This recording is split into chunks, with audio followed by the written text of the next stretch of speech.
Selamat pagi Bapak Ibu yang terkasih. Izin pada pagi hari ini saya ingin menyampaikan diseminasi budaya positif. Saya adalah calon guru penggerak angkatan 9 Kota Malang dari SMP Kristen Kalam Kudus. Jadi mohon izin untuk Bapak Ibu sekalian, bukan bermaksud untuk menggurui, karena kita semua adalah guru. Jadi mohon izin saya mungkin ada, apabila ada masukan, mungkin ada saran, mungkin nanti bisa disampaikan baik melalui langsung maupun bisa chat. Baik, sebelum kita melaksanakan, saya ingin memaparkan materi tentang budaya positif. Mohon izin kita akan berdoa terlebih dahulu. Mungkin bagi Bapak Ibu yang berkenan untuk memimpin doa, silakan. Mungkin di sini ada Pak Irul, ada Pak Dedi.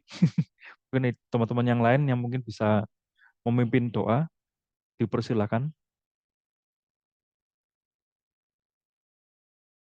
Mari kita bersatu dalam doa. Segala puji syukur bagi Engkau Tuhan. Terima kasih buat pagi hari ini. Sebentar lagi kami akan mendengarkan paparan kepada Mr. Tommy. Biar senantiasa Engkau berkati, boleh berjalan dengan baik dari awal, pertengahan sampai akhir. Biarlah senantiasa Engkau berkati di dalam acara kami pada hari ini. Dalam nama Tuhan Yesus kami berdoa. Terima kasih Pak Irul sudah membuka sesi untuk diseminasi ini di dalam doa. Mungkin saya ingin menanyakan kabar Bapak Ibu sekalian, bagaimana kabarnya hari ini?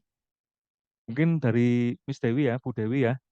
Baik, Kemarin ya, sehat, semangat, luar biasa. ya mungkin Bu Dewi bisa ini, bisa memimpin. Bagaimana kabarnya hari ini? Monggo Miss Dewi, Bu Dewi. Nanti kalau saya tanya, gimana kabarnya hari ini? Tangan kanan, baik, sehat, semangat, luar biasa. Oke, kita coba ya. Gimana kabarnya hari ini? Baik, sehat, semangat, luar biasa. Oke, mungkin bisa ini Bu Dewi ya, apa open mic semuanya mungkin ya. Kalau open mic semuanya mungkin ini ya, apa? Coba sih. Kalau enggak ya nggak apa-apa deh. Mungkin sekali lagi Bu Dewi Ya, supaya oke, yang lebih semangat semangat ya. dan Bapak Ibu yang well-being. semangat ya, seperti saya.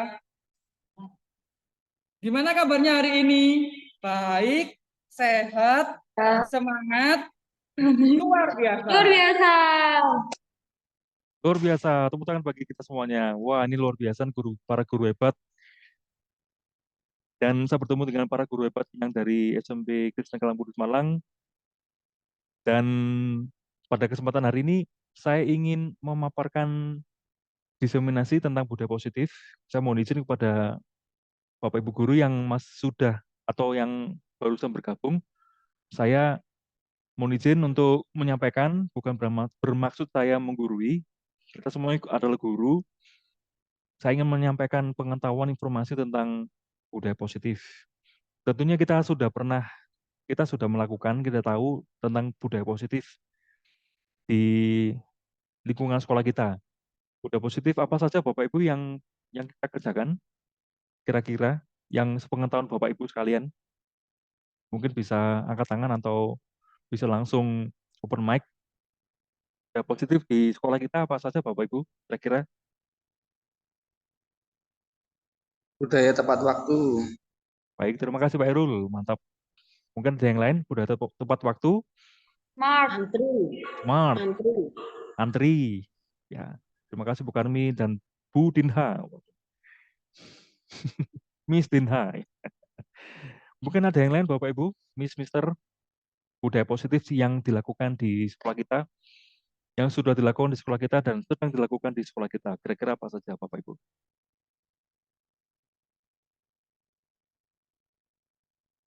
Ada Mister Ya, Miss. mengucapkan terima kasih ketika kita sudah ditolong. Oh ya, mengucapkan terima kasih ketika sudah ditolong. Ya, ini sudah kita lakukan di sekolah, lingkungan sekolah kita, bahwa ada apa namanya, ada semboyan ya, smart. Mungkin Bapak Ibu apakah masih atau hafal smart itu apa saja? Mungkin S apa, M apa saja, A, R, mungkin T apa saja. Mungkin bisa disampaikan? S itu apa? M apa? A apa? Salam, G, salam. salam, senyum, sapa, makasih, antri, rapi, ringkes, terima kasih. Terima kasih. Terima kasih. Terima kasih. Terima kasih Bu Put. Sekalipun tidak runtut gak apa-apa ya. Jadi S ke M ke T tidak apa-apa. Yang penting sudah mewakili bahwa SMART itu yang sudah kita laksanakan dan sedang kita laksanakan di sekolah. Mungkin ada yang lain kira-kira tentang sopan santun, mungkin ada adab atau mungkin ada ya nilai-nilai kesopanan yang di sekolah kita yang sudah kita laksanakan. Mungkin ada lagi Bapak Ibu yang ingin disampaikan.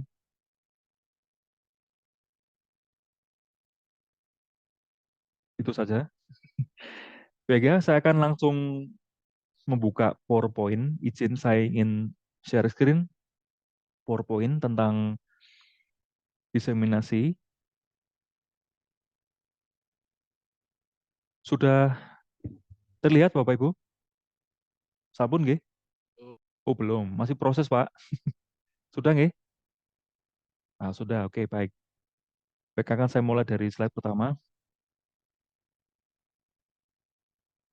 Ya, ya judulnya adalah diseminasi aksi nyata modul 1.4.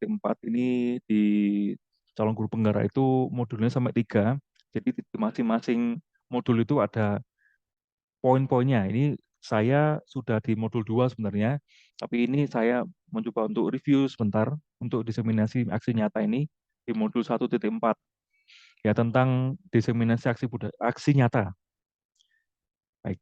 Nah, ini budaya positif. Judulnya adalah menyebarkan pemahaman dan pengalaman penerapan budaya positif. Tentunya tadi kita sudah belajar tentang budaya positif yang kita lakukan di sekolah. Kita sudah melakukan, sebenarnya di rumah pun kita sudah melakukan budaya positif. Mungkin ketika kita berangkat kerja atau mungkin anak kita berangkat ke sekolah, pasti pamitan. Selamat pagi, atau saya pergi dulu, atau saya mau berangkat dulu. Pasti budaya positif itu selalu ditekankan di keluarga. Ketika pulang pun kita datang ke rumah dan kita mengucapkan salam ya, salam misalnya, atau mungkin ada salam yang lain. Dan kemudian masuk ke rumah mungkin bisa bertegur sapa dengan orang tua. Itu kita sudah melakukan budaya positif di rumah sebenarnya. Dan kemudian di sekolah kita sudah melakukan budaya positif juga, sudah melaksanakan dan sudah melaksanakan budaya positif di sekolah dengan paling tidak ketemu dengan orang yang lebih tua mengangguk, terus kemudian juga bersalaman, dan mungkin tadi yang kita laksanakan sampai sejauh ini pada saat ini adalah budaya SMART. Salah satunya adalah sapa, senyum, salam. Seperti itu. Nah, di slide berikutnya ini akan saya paparkan satu persatu. Sebenarnya ada poin-poin ini kalau mau dijabarkan mungkin kurang lebih dari 1 jam Bapak Ibu ya. Karena ini masing-masing poin ini membutuhkan waktu yang banyak dan juga detail untuk menjelaskan. Tapi di sini akan saya coba untuk ringkas dari beberapa poin yang dari konsep utama modul budaya positif ini. Yang pertama adalah perubahan paradigma belajar. Kemudian yang kedua tentang disiplin positif. Yang ketiga, kebutuhan dasar manusia. Yang keempat, motivasi perilaku manusia. Yang berikutnya adalah posisi kontrol restitusi. Selanjutnya, keyakinan kelas. Dan yang terakhir adalah segitiga restitusi. Nah, ini kalau dijabarkan seperti ini Bapak Ibu, untuk penjabaran lebih luas ya. Tadi sudah dijabarkan seperti ini. Nah, disiplin positif dan nilai-nilai kebijakan kebajikan universal. Nah, di sini ada teori motivasi, hukuman, dan penghargaan restitusi. Nah, kira-kira hukuman dan penghargaan itu apakah sama, ataukah beda, ataukah kita merasa bahwa penghargaan itu juga hukuman? Kemudian ada keyakinan kelas yang tadi yang sudah saya sebutkan, ada restitusi segitiga restitusi, kemudian ada 5 kontrol perilaku manusia, ya. Kemudian ada kebutuhan dasar manusia dan dunia berkualitas. Oh, gede banget. Yang pertama adalah perubahan paradigma belajar. Perubahan paradigma belajar itu sebelum kita masuk ke slide berikutnya, kira-kira Bapak Ibu, perubahan paradigma belajar di masa panjenengan belajar dulu sampai sekarang ini kira-kira berubahnya di mana ya? Kira-kira mungkin adakah yang bisa menjawab? Mungkin bisa di chat atau mungkin bisa langsung. Kira-kira perubahan paradigma belajar mulai dari jenengan dulu sekolah sampai yang anak-anak yang sekarang ini kira-kira perubahannya apa ya? Perubahan paradigma belajarnya. Mungkin dari penggunaan teknologi atau bagaimana? Menurut Bapak Ibu bagaimana?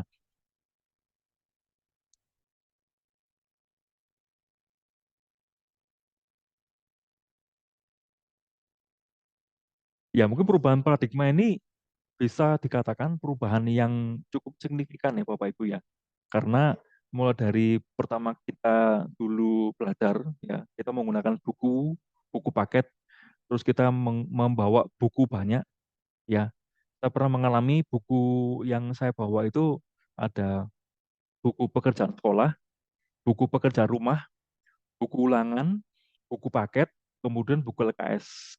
Jadi satu tas itu dibawa, itu belum bekalnya. Jadi kalau dibawa itu sampai kalau misalnya pakai tas punggung itu seperti bungkuk seperti itu, setiap hari seperti itu.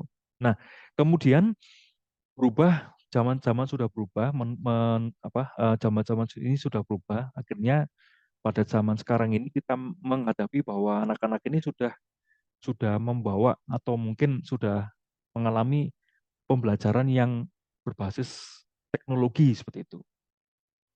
Mereka membawa laptop, terus kemudian membawa HP, terus kemudian mereka melaksanakan pembelajaran itu bukan hanya di buku saja, tapi mereka juga beragam media yang dialami atau mereka melaksanakan.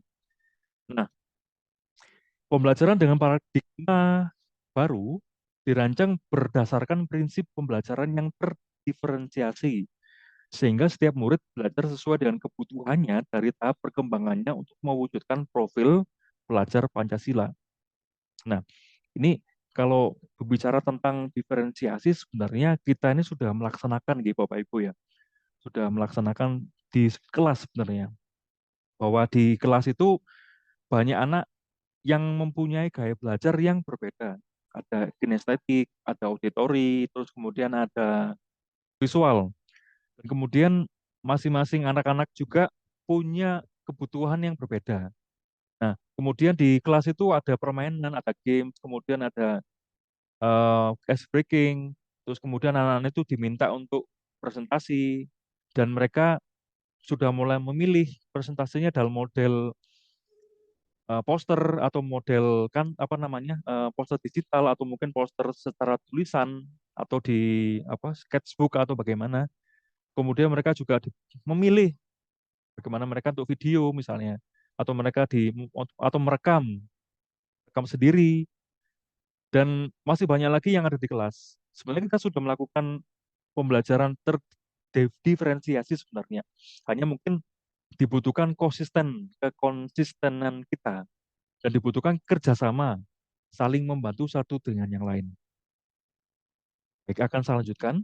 Ini slide-nya banyak Bapak Ibu, jadi mohon bersabar. Nah, pembelajaran paradigma baru atau kurikulum merdeka merupakan pembelajaran yang berorientasi pada penguatan kompetensi dan pengembangan karakter sesuai dengan dimensi profil pelajar Pancasila. Nah, Bapak Ibu sekalian, saya mau bertanya, kira-kira dimensi profil pelajar Pancasila itu apa saja, Ge? Adakah yang bisa menjawab? Monggo, boleh di chat atau mungkin bisa di secara langsung. Kira-kira dimensi profil pelajar Pancasila itu apa saja ya? Mungkin browsing dulu silakan.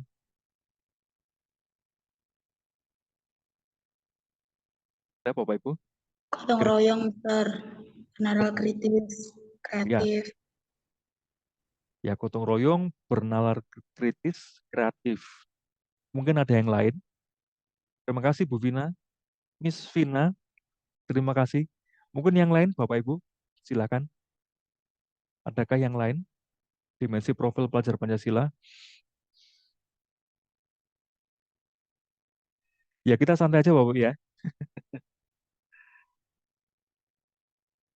Ya, mungkin bisa dicatat atau di chat ya, di kolom chat.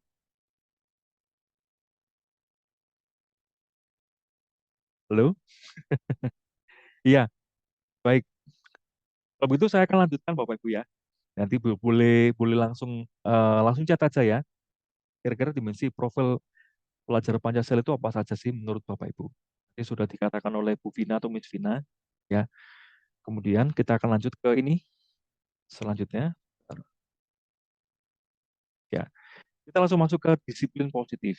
Ya, seperti yang sudah saya sampaikan bahwa kita sudah melakukan sebenarnya disiplin positif, baik itu di rumah maupun di sekolah. Disiplin positif tanpa kita sadari, ya kita sudah melakukan itu secara otomatis melalui intrinsik. Intrinsik kan kita ada dua ya, intrinsik dan ekstrinsik. Ya, intrinsik itu di dalam diri. Kalau ini faktor internal ya, kalau eksternal itu ada ekstrinsik. Jadi disiplin positif yang kita lakukan di rumah itu secara otomatis dilakukan. Contoh seperti ini. Contohnya ketika kita sudah selesai makan, kita pasti akan mencuci piring. Nah, kemudian kalau kotor, lantai kotor, pasti kita akan menyapu. Atau mungkin ada barang-barang yang belum dikembalikan di tempatnya, itu akan dikembalikan di tempatnya masing-masing. Itu disiplin positif yang secara otomatis kita laksanakan. Apakah itu dari contoh dari orang tua kita, ataukah itu sudah kesepakatan, ya kesepakatan dari orang tua dengan kita anak-anaknya seperti itu. Dan pun juga kita ketika dengan keluarga pasti ada keyakinan atau kesepakatan masing-masing di dalam keluarga bahwa nanti kalau pulang minta tolong dikunci pintunya. Ya itu secara terpola kita secara otomatis, secara intrinsik kita, secara sadar ya, internal kita pasti kalau kita pulang pasti akan menutup pintu, akan menggembok misalnya pintunya. Atau misalnya kalau selesai menggunakan sesuatu atau barang itu akan dikembalikan ke tempatnya. Mari kita bahas secara jelas ya, secara detail tentang disiplin positif, teman-teman. Nah, ini dia. Dalam budaya kita, makna disiplin itu dimaknai menjadi sesuatu yang dilakukan seseorang pada orang lain untuk mendapatkan kepatuhan, ketaatan, namun kecenderungan kita menghubungkan kata disiplin itu dengan ketidaknyamanan. Nah, kemudian sebagai seorang pendidik, tujuan kita adalah menciptakan anak-anak yang memiliki disiplin diri, sehingga mereka bisa berperilaku dengan mengacu pada nilai-nilai kebijakan, kebajikan, universal, dan memiliki motivasi intrinsik, bukan ekstrinsik. Seperti yang saya gambarkan secara sederhana, bahwa ketika di rumah itu kalau misalnya kita sudah selesai makan, maka kita akan cuci piring secara otomatis. Kemudian ketika di jalan, kita kan pasti punya punya apa ya, punya kesadaran intrinsik ya, bahwa kalau nyebrang jalan itu harus toleh kanan, toleh kiri. Kalau misalnya nyelonong saja, maka kita akan mendapatkan celaka seperti itu. Nah, kemudian disiplin positif merupakan salah satu cara penerapan disiplin yang bertujuan untuk menumbuhkan kesadaran serta memberdayakan anak untuk melakukan sesuatu tanpa sokongan, ancaman, maupun hukuman. Nah, kalau misalnya kamu nanti nutup pintu atau mungkin nanti kamu selesai cuci piring, saya akan kasih permen. Nah, kalau misalnya kamu nggak melakukan, maka kamu harus melakukan hukuman yang lain. Nah, sekarang saya mau sampaikan yang ingin menyampaikan bahwa disiplin positif itu penerapan ini tujuannya itu menumbuhkan kesadaran, ya, bukan sokokan, ya. Sokokan itu berarti kalau kamu harus melakukan ini, nanti akan saya beri ini. Kamu tolong ya, kamu karena dia tidak mau melakukan, makanya harus ada sokokan. Kamu harus melakukan itu, maka saya akan berikan permen misalnya. Atau misalnya kalau misalnya kamu tidak melakukan hal itu, maka kamu tidak boleh masuk rumah misalnya. Itu di luar. Atau misalnya kalau biasanya kalau kamu nggak mandi, awas yo, di situ ada PPN. Kalau orang Jawa bilang ya, di situ ada orang yang mau apa? Mau gondol kamu atau mungkin mau menculik gitu. Itu ancaman ya. Kemudian kalau hukuman juga begitu. Kalau kamu tidak melakukan ini, maka kamu harus berdiri di depan rumah sampai nanti papa pulang misalnya begitu. Nah, ini sebuah hukuman. Atau mungkin Bapak Ibu, kalau saya pribadi, saya pernah melakukan sebuah kesalahan dan itu berujung pada hukuman ya. Pada zaman dulu memang hukumannya lumayan ekstrim, lumayan ngeri. Ketika saya melakukan sesuatu, maka saya dipukuli ya, pakai sapu, kemudian juga pernah digerujuki apa namanya dimasukkan ke kamar mandi, kemudian disiram air ya karena tidak mau mandi seperti itu. Itu hukuman-hukuman yang mungkin sampai saat ini saya masih ingat ya. Ketika pada waktu lalu kita sudah pernah melaksanakan atau kita sudah ada kegiatan tentang terapi musia ya, kita pasti masih ingat ya apa yang pernah kita alami pada waktu kecil, waktu SD misalnya, eh, peristiwa yang memalukan mungkin atau peristiwa yang menyenangkan mungkin kita masih ingat ya Bapak Ibu ya. Ya mungkin saya tidak tidak meminta Bapak Ibu sekalian untuk sharing ya, tapi pasti semuanya pasti ingat, pasti mengingat kejadian dulu waktu SD, mungkin waktu SMP, waktu SMA, ya bahkan waktu TK pernah mengalami hal-hal yang kurang menyenangkan atau hukuman-hukuman yang pernah dialami. Nah, ini mungkin secara apa ya? Secara umum ya Bapak Ibu ya. Eh, Bapak Ibu, mungkin pernah nggak Bapak Ibu sekalian pernah dihukum? Kalau saya pernah Bapak Ibu ya. Bapak Ibu sekalian apakah pernah mengalami hukuman oleh guru mungkin oleh orang tua? Mungkin boleh chat ya. Mungkin hukumannya apa? Mungkin tadi saya pernah dihukum, dipukul sama penggaris. Mungkin juga pernah dipukul sama rotan ya, atau mungkin dimasukkan kamar mandi, terus disiram kamar mandi, disiram oleh air, jadi di kamar mandi sama air ya karena saya nggak mau mandi. Ya mungkin Bapak Ibu pernah mengalami dihukum oleh guru atau oleh orang tua. Kira-kira hukumannya apa? Monggo silakan Bapak Ibu mungkin bisa saya. Pak Irul pernah dihukum Pak Irul? Pernah nggih? Ya mungkin apa yang dialami Pak Irul tentang apa namanya ketika waktu dihukum pada saat kecil mungkin apakah ada trauma mungkin atau apa gitu seperti itu Pak Irul mungkin bisa disampaikan. Oh pernah ditampar guru ya, pernah ditampar guru dan dipukul buku ya. Mungkin kalau misalnya kita di sekolah mungkin pernah ya Bapak Ibu ya, kukunya panjang terus dipukul pakai penggaris. Mungkin bisa angkat tangan siapa yang pernah kukunya panjang dipukul sama penggaris. Oh, nggak ada semua. Waduh, luar biasa nih. Ini kukunya ini pendek semua ya. Oh, Miss Dinta. Miss Dinta pernah ya, Miss Dinta ya. Jadi dipukul pakai penggaris karena kukunya panjang. Ada yang pernah dipetali Bapak Ibu? Terutama untuk yang bapak-bapak ini, rambutnya panjang pernah dipetali. Dipetali itu karena rambutnya panjang terus dipotong acak seperti itu. Apakah pernah? Terutama untuk yang bapak-bapak ini. Jujur saja saya nggak pernah ya. Saya nggak pernah Pak. Oh, pernah dipotong gundul. Iya, terima kasih Pak Dedi. Iya, baik yang akan saya lanjutkan, Bapak Ibu ya. Oke, baik selanjutnya. Nah, ini disiplin positif. Apa yang dimaksud dengan disiplin positif? Disiplin positif itu adalah cara menerapkan sikap disiplin yang bertujuan untuk menumbuhkan kesadaran serta memberdayakan anak mandiri ya tanpa iming-iming hukuman ya, pada cokokan, ancaman ataupun hadiah. Nah, ini yang digaris bawah juga yang bawah ini hadiah. Loh, kok bisa ya? Nanti kalau kamu naik kelas akan saya berikan hadiah. Nah, kalau misalnya nggak diberi, kalau kamu nggak apa, bukan naik kelas ya, pasti naik kelas ya. Nah, Nanti kalau misalnya kamu nanti ranking 1, akan saya belikan sepeda. Nah, ternyata anak itu ranking 2. Nah, itu kan masih 3 besar Bapak Ibu ya. Untuk ranking 1 susah payah luar biasa. Nah, ketika si anak ini ranking 2, kemudian ngomonglah ke orang tuanya. Loh, saya ini ranking 2, Bu, Pak. Apakah masih belum mendapatkan hadiah? Kan Bapak bilang, Papa bilang, Mama bilang, kalau kamu ranking 1, maka Papa akan membelikan kamu sepeda. Lah, akhirnya si anak ini berusaha bagaimana caranya ranking 1. Nah, akhirnya tidak pernah dapat ranking 1, ranking 2 atau ranking 3. Mungkin apa yang dialami, mungkin juga si anak ini mungkin kalau misalnya eh, mentalnya kuat ya, mungkin tidak akan merasa down atau mungkin gamon, gagal move on.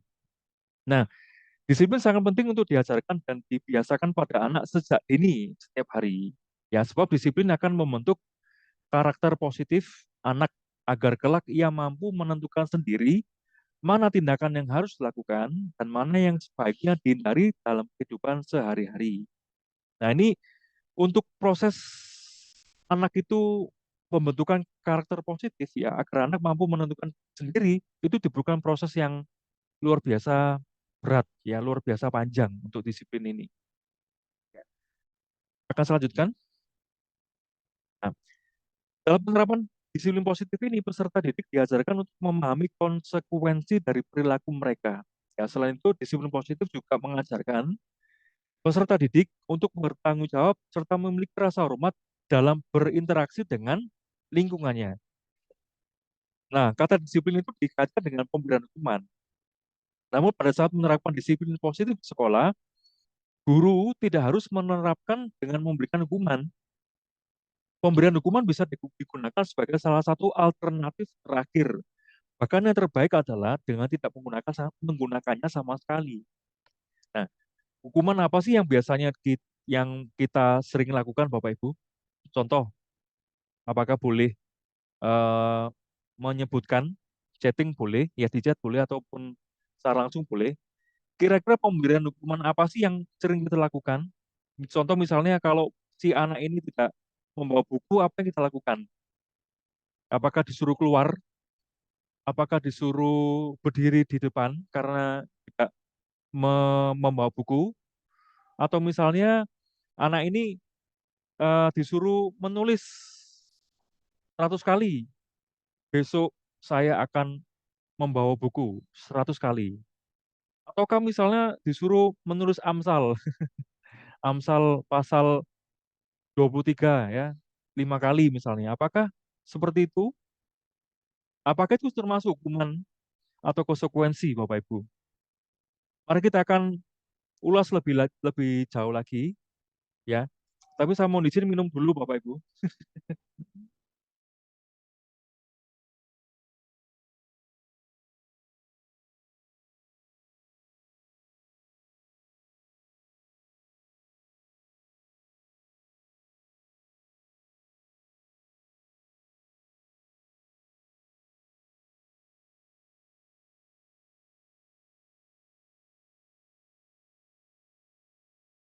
Baik, terima kasih. Ya, akan saya ulangi. Ya, akan saya lanjutkan. Nah, kira-kira pemberian hukuman yang tadi itu menurut Bapak Ibu itu efektif atau tidak ya? Ketika anak itu tidak membawa buku, kemudian anak itu disuruh keluar. Terus kemudian si anak itu disuruh berdiri di depan. Atau mungkin lebih ekstrim lagi, kalau saya dulu dihukum lari keliling lapangan kalau tidak membawa buku. Nah, kira-kira menurut Bapak Ibu sendiri, apakah itu termasuk disiplin positif? Apakah itu termasuk hukuman atau konsekuensi? Monggo berpendapat Bapak Ibu. Beda pendapat tidak apa-apa, tidak ada yang marah. Boleh chatting atau boleh apa? Boleh share. Apakah itu termasuk hukuman atau konsekuensi? Atau apakah hukuman ataukah dengan tidak membawa buku itu kemudian disuruh keluar, apakah itu nyambung dengan apa yang mereka lakukan? Kira-kira menurut Bapak Ibu bagaimana? Boleh chatting Bapak Ibu, boleh share. Silakan.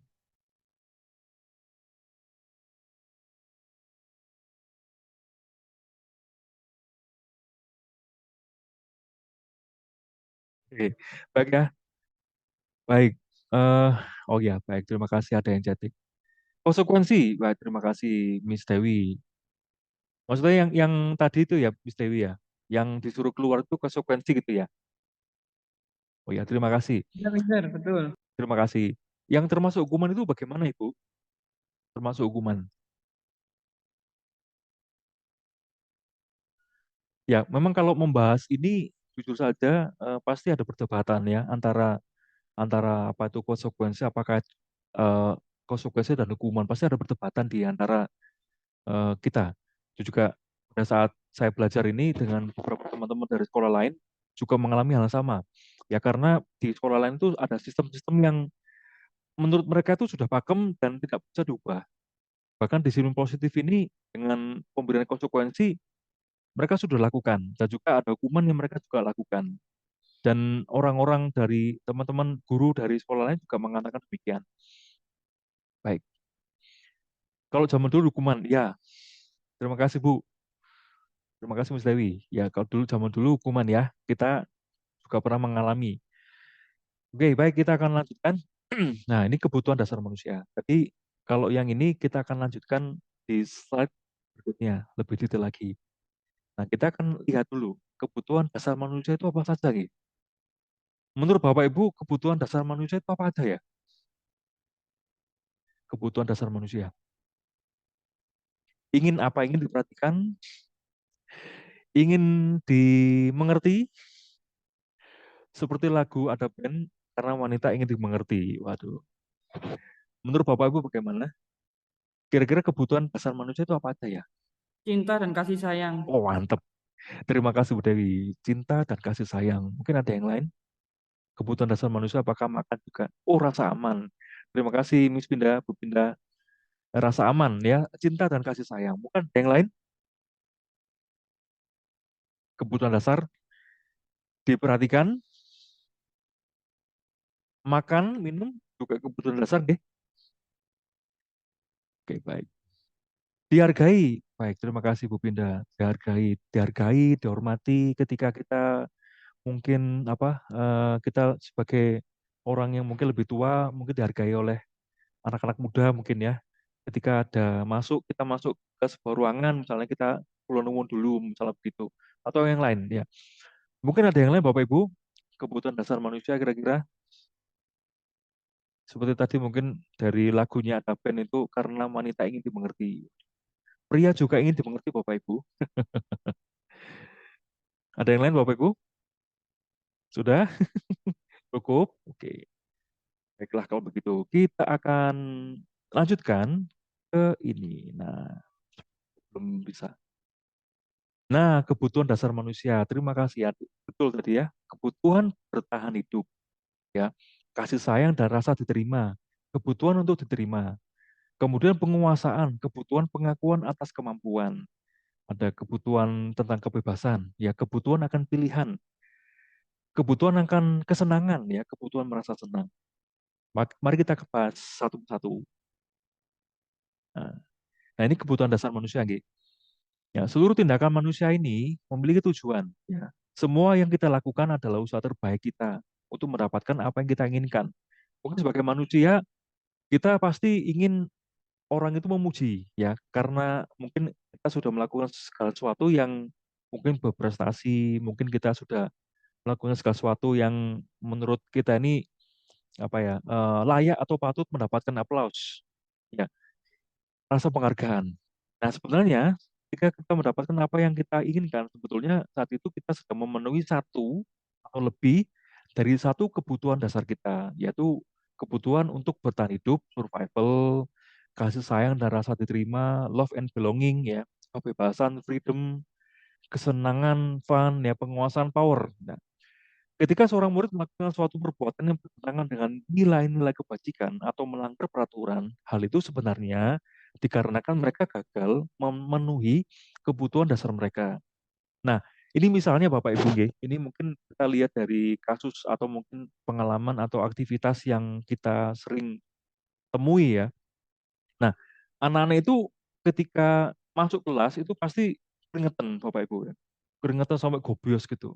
Nah, kira-kira mereka itu sebenarnya mereka itu ingin memenuhi kebutuhan apa nggih?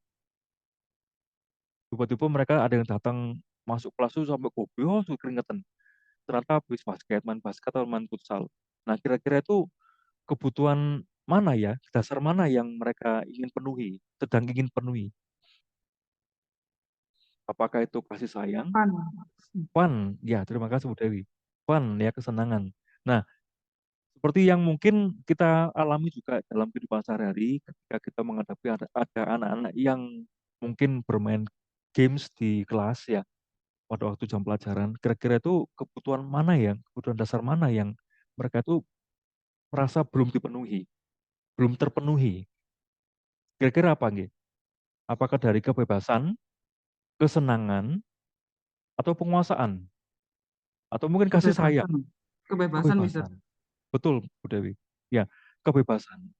Jadi mungkin di dalam diri anak itu mungkin di dalam apa ya, mereka belum kebutuhan dasar kebebasan itu mereka belum sampai tahap apa ya, terpenuhi seperti itu. Atau mungkin di rumahnya ada dinamika atau gejolak yang kita tidak tahu. Nah, oke, mungkin terakhir untuk yang slide ini.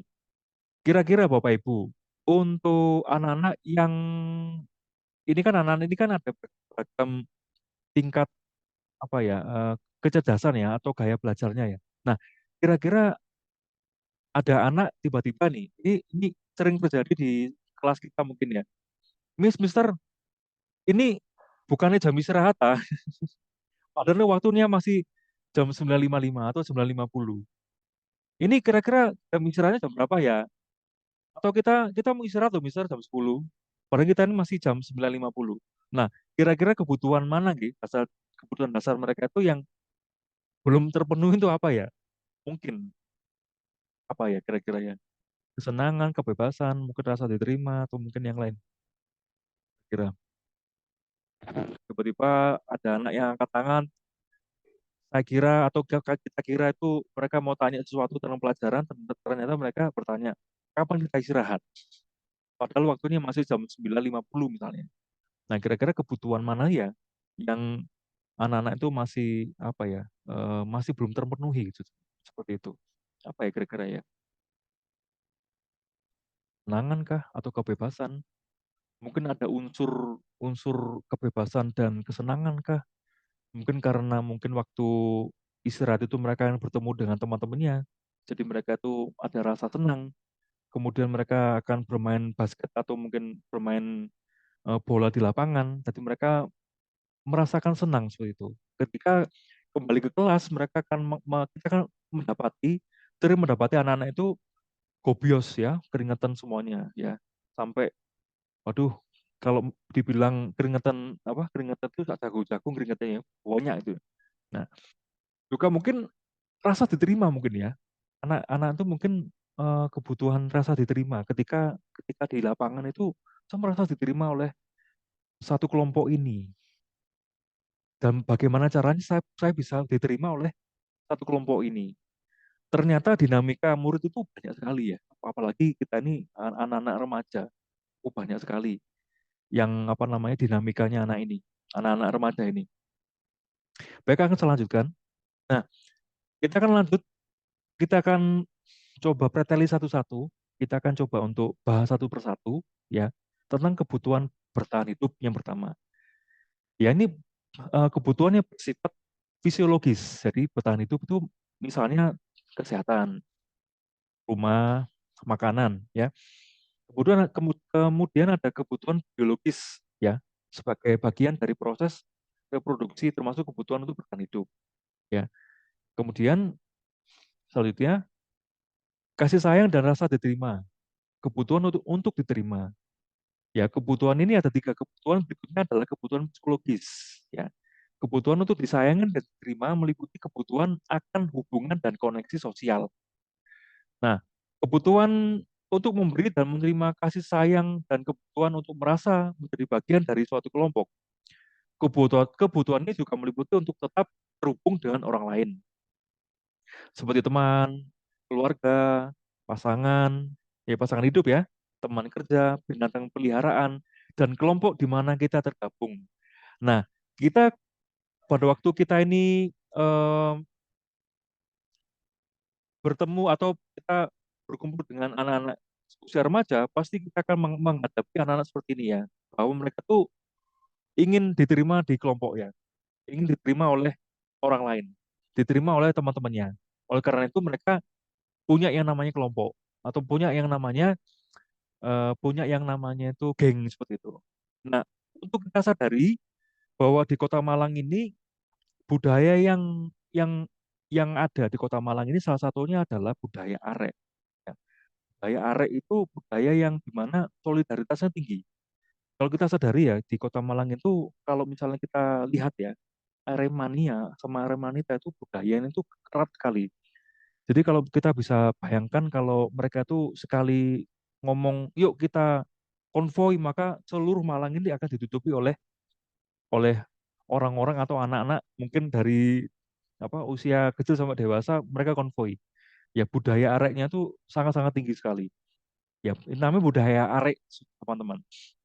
Saya juga baru baru apa namanya baru belajar tentang budaya ini. Ternyata di Kota Malang itu budaya yang sangat sangat apa ya sangat terkenal itu adalah budaya arek ya bahwa solidaritasnya tinggi ketika satu disenggol semuanya akan maju. Kalau kita lihat di supporter Arema seperti itu ya sampai sekarang ini eh, sampai sekarang ya stop kekerasan itu masih terus didengungkan oleh orang-orang di sekitar kita ya terutama untuk Aremania dan Aremanita. Oke ya kemudian selanjutnya ya, penguasaan atau kebutuhan, maaf. Ya, penguasaan, kebutuhan pengakuan atas kemampuan. Nah, kebutuhan ini berhubungan dengan kekuatan untuk mencapai sesuatu, menjadi kompeten, menjadi terampil, diakui atas prestasi dan keterampilan kita, didengarkan dan memiliki rasa harga diri. Nah, itu yang kita apa ya? Yang kita alami manusiawi. Saya juga begitu ya, Bapak Ibu ya. Kok misalnya eh misalnya begini, mungkin mungkin Bapak Ibu pernah pernah pernah mengalami hal ini. Nah, ketika kita ya mungkin saya mencontohkan diri saya sendiri ya Bapak Ibu ya. Ketika saya tiba-tiba dapat ranking 5 misalnya, yang dikatakan oleh orang tua apa kira-kira? Kok tumben ranking 5? Biasanya ranking 10. Biasanya nggak ranking. Nah, sebenarnya itu ingin apa ya? Kalau saya pribadi ingin diakui bahwa ini prestasi untuk mencapai ranking 5 itu susah payah. Nah, biasanya yang terjadi di masyarakat apa biasanya? Oh, ranking 5 kok buri, atau ranking 2 dari belakang, atau ranking 5 dari belakang. Itu yang dialami apa ya? Kalau saya malu Bapak Ibu ya, karena mungkin ngomongnya itu nggak di depan apa nggak face to face atau berhadapan gitu.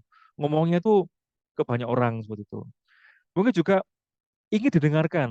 Mungkin ada orang atau teman kita yang curhat, mungkin teman kita yang berbicara, mungkin apa ya, orang yang ingin apa namanya ingin mengutarakan masalah hanya didengarkan saja itu lega gitu loh mungkin kita mengungkapkan permasalahan kepada teman kita yang kita percaya itu bisa upgrade harga diri kita mungkin ya mungkin kita bisa diakui seperti itu nah yang terjadi di remaja yang kita lakukan yang kita alami di SMP ya anak-anak ini butuh diakui ya bahkan ada yang merenung merenung sendiri di pojokan misalnya gitu. Nah, ini ketika ditanya, kamu kenapa? Aku gak punya teman. Ya. Bahkan juga sering dijumpai bahwa anak-anak ini juga mengalami depresi. Ya, remaja itu mencari jati diri. Jadi bisa dikatakan kalau kita pribadi pernah mengalami remaja itu kita sudah ada perubahan di dalam tubuh kita misalnya mungkin suara kita lebih lebih ngepas misalnya atau suara kita cempreng mungkin ada orang-orang yang merasa terganggu atau orang lain yang merasa bahwa ini beda nih ini untuk dikancani ini jangan ditemani karena beda mungkin kulit kita nggak sama, mungkin tubuh kita juga nggak sama dengan mereka, atau mereka lebih glowing dari kita mungkin. Itu remaja itu dinamikanya banyak sekali Bapak Ibu. Kalau kita bisa bahas, mungkin kita bisa bahas seharian penuh tentang remaja ini Bapak Ibu ya. Baik ya, kita akan lanjutkan. Nah, ini kebebasan, kebutuhan akan pilihan. Kebutuhan untuk bebas adalah kebutuhan untuk kebutuhan untuk bebas adalah kebutuhan akan kemandirian ya. Otonomi, memiliki pilihan dan mampu mengendalikan arah hidup seseorang ya. Anak-anak dengan kebutuhan kebebasan yang tinggi menginginkan pilihan ya. Mereka perlu banyak bergerak, suka mencoba-coba, tidak terlalu berpengaruh orang lain dan senang mencoba hal baru dan menarik. Oke, lanjut. Nah, kesenangan, kebutuhan untuk merasa senang. Nah, kebutuhan untuk senang akan kesenangan adalah kebutuhan untuk mencari kesenangan, bermain dan tertawa. Bayangkan itu tanpa kenikmatan apapun, betapa menyedihkan. Ini Gleiser itu nama orang Bapak Ibu ya. Ini yang teori teori tentang apa namanya? Tentang dasar kehidupan manusia. Nah, menghubungkan kebutuhan akan kesenangan dengan belajar, semua hewan dengan tingkat intelijensi tinggi atau dalam hal ini anjing, lumba-lumba, primata dan lain-lain bermain. Saat mereka bermain, mereka mempelajari keterampilan hidup yang penting. Manusia tidak berbeda. Nah, kita semuanya itu pada dasarnya kita ini eh, kalau Ki Hajar Dewantara bilang kita ini adalah anak-anak, kita ini orang-orang, sorry, kita ini orang-orang yang suka bermain. Kodrat kita itu bermain, ya kodrat anak-anak itu juga bermain. Oleh karena itu ketika anak-anak diminta bermain, mereka itu senang sekali. Nah, sudah saatnya mungkin kita sudah melakukan Bapak Ibu di kelas bahwa ada ice breaking, kemudian mereka diminta untuk bermain di dalam permainan-permainan yang kita ciptakan. Mungkin ada permainan-permainan dari teman-teman atau dari anak-anak yang lain itu yang mereka ciptakan, itu mereka akan senang. Juga dengan kita sendiri Bapak Ibu, ya. Kita juga ketika diminta untuk bermain atau mungkin kita terlibat dalam suatu permainan, kita tuh akan senang, merasa senang ya, merasa kita bisa bercengkerama dengan satu dengan yang lain, ya. Kita bisa istilahnya senang sekali gitu. Nah, baik, lanjut. Nah, ini motivasi perilaku manusia ya. Tadi yang sudah saya sebutkan tentang penguasaan, bertahan hidup, kesenangan, kebebasan, kasih sayang dan rasa diterima.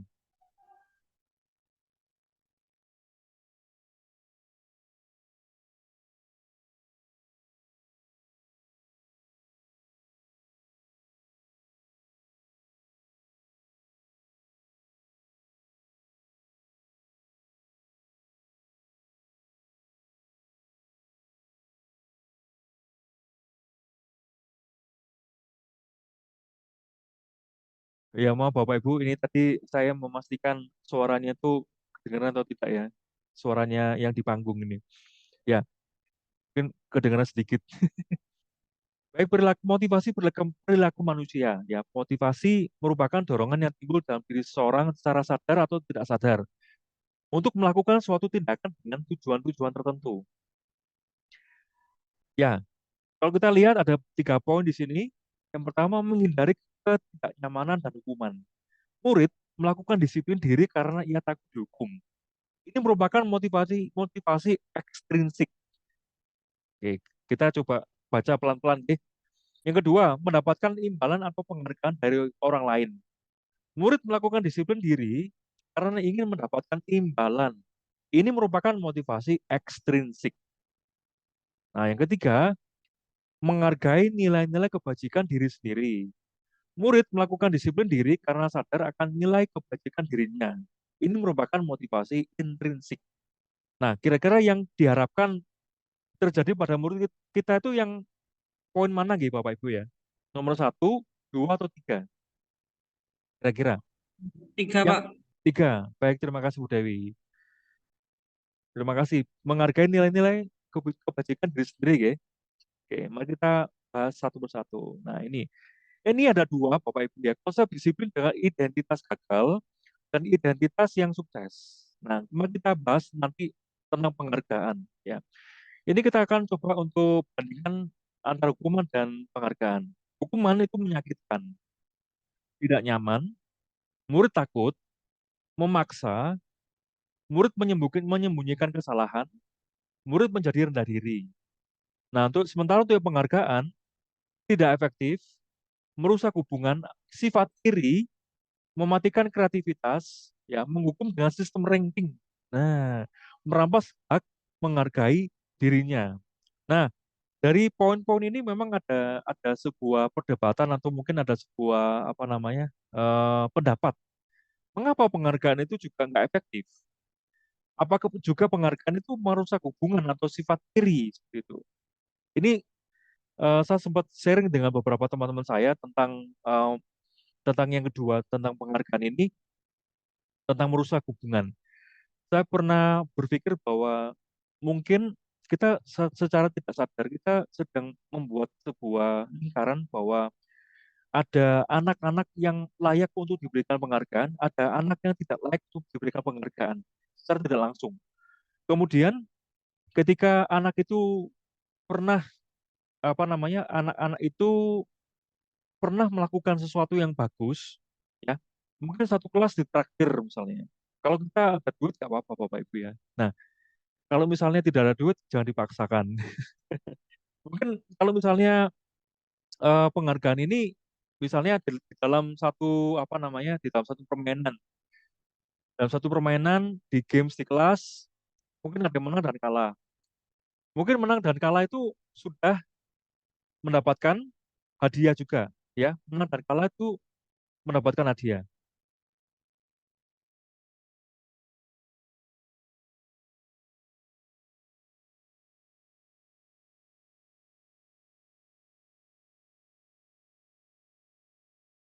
Mohon maaf Bapak Ibu.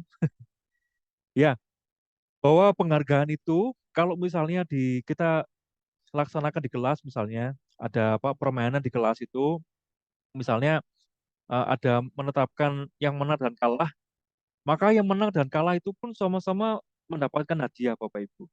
Ya. Atau mungkin kesepakatan setiap apa ya, mapel atau mungkin kesepakatan setiap kelas. Misalnya contoh misalnya kelas 7 7 ABC misalnya.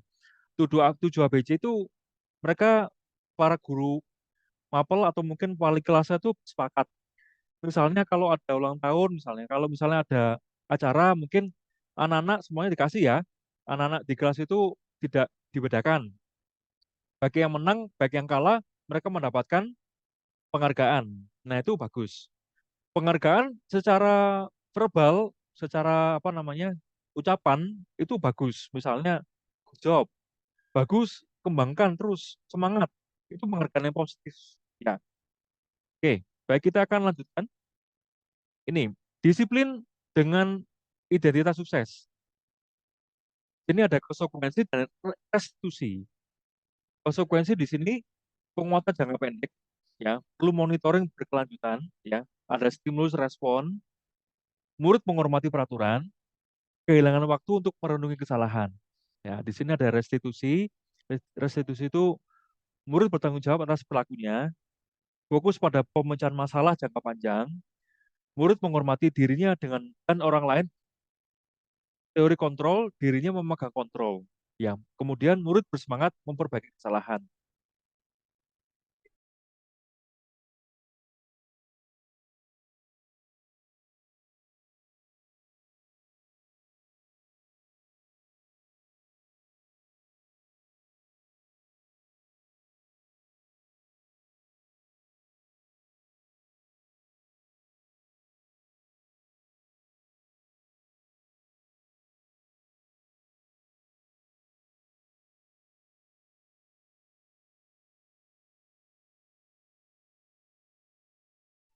Baik Bapak Ibu, kita berlomba dengan suara yang di belakang, ya. Mohon maaf ya, ini mungkin ada sedikit yang tadi.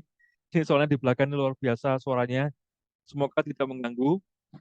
Baik, ya, ini kita akan bahas tentang teori motivasi, hukuman, dan penghargaan, dan restitusi. Ya.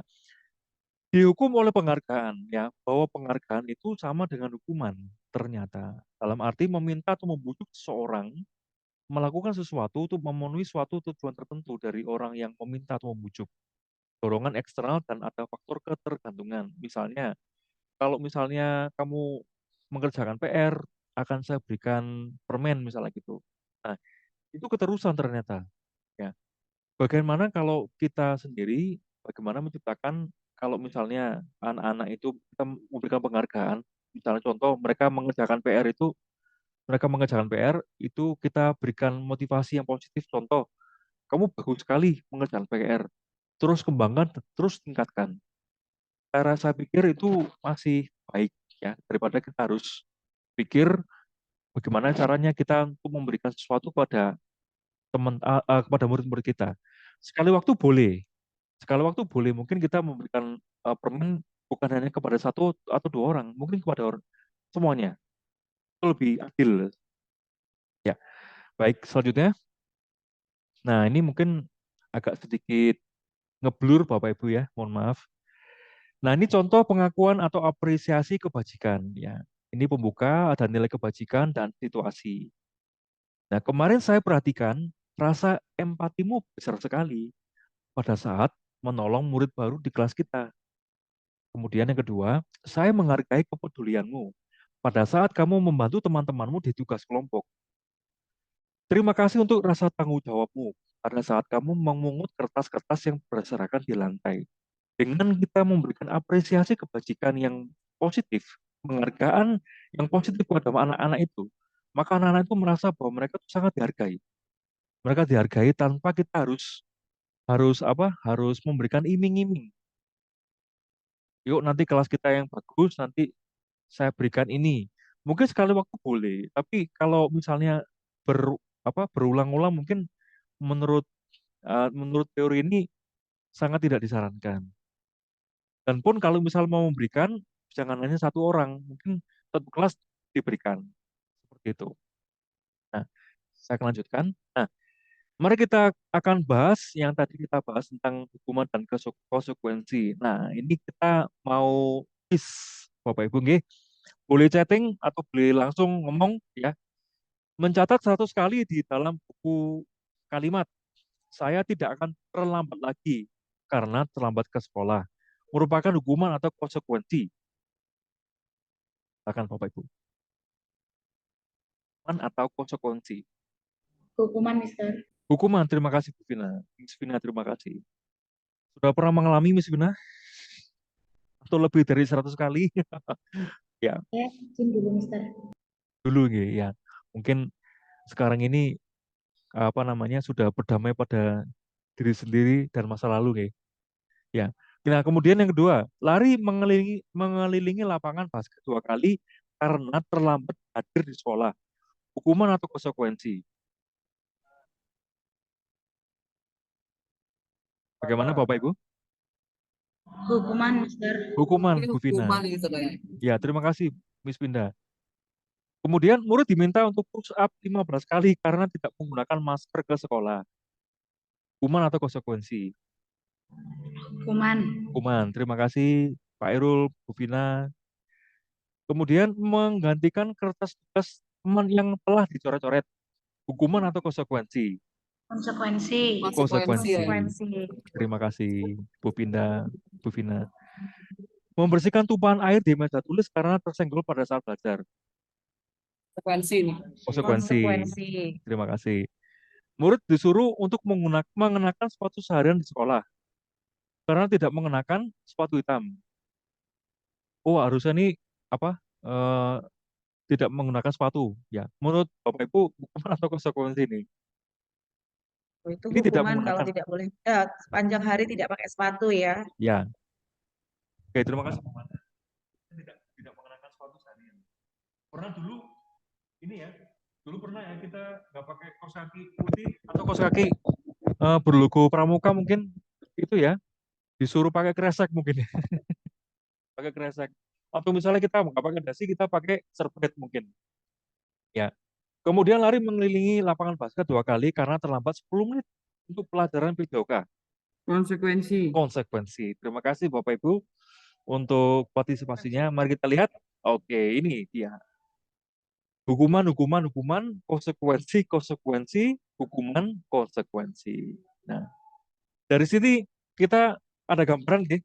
Ada gambaran kira-kira kita ini melakukan apa ya? Yang tepat itu yang mana, hukuman atau konsekuensi, deh. Dari sini kita ada gambaran, deh, seperti itu ya.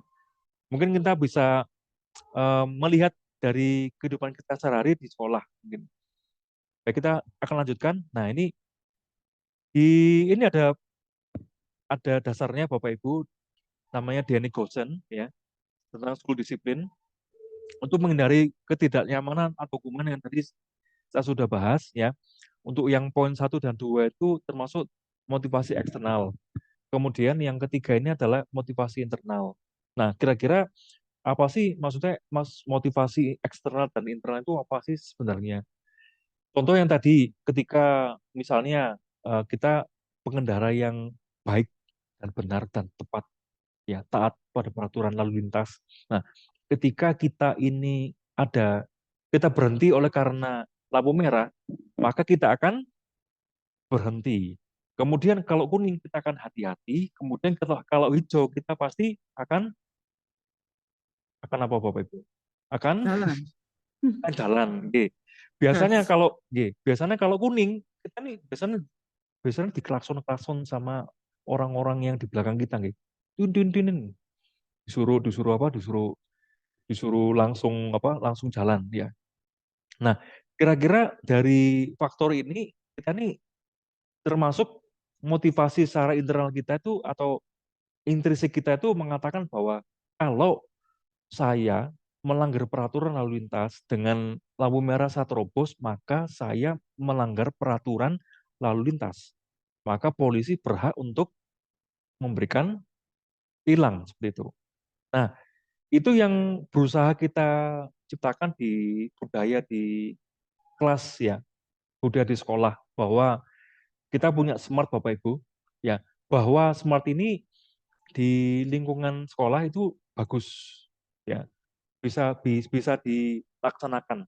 Itu juga termasuk keyakinan sekolah, bahwa keyakinan sekolah itu bisa dikatakan tidak panjang-panjang. Mungkin smart itu kan sapa senyum salam ya, mungkin ada penjabaran-penjabaran yang dijelaskan di poin-poin tersebut ya, itu yang dilakukan setiap hari. Oke, lanjutnya. Nah, ini yang dilakukan, motivasi internal untuk menjadi orang yang mereka inginkan dan menghargai diri sendiri dengan nilai-nilai yang mereka percaya.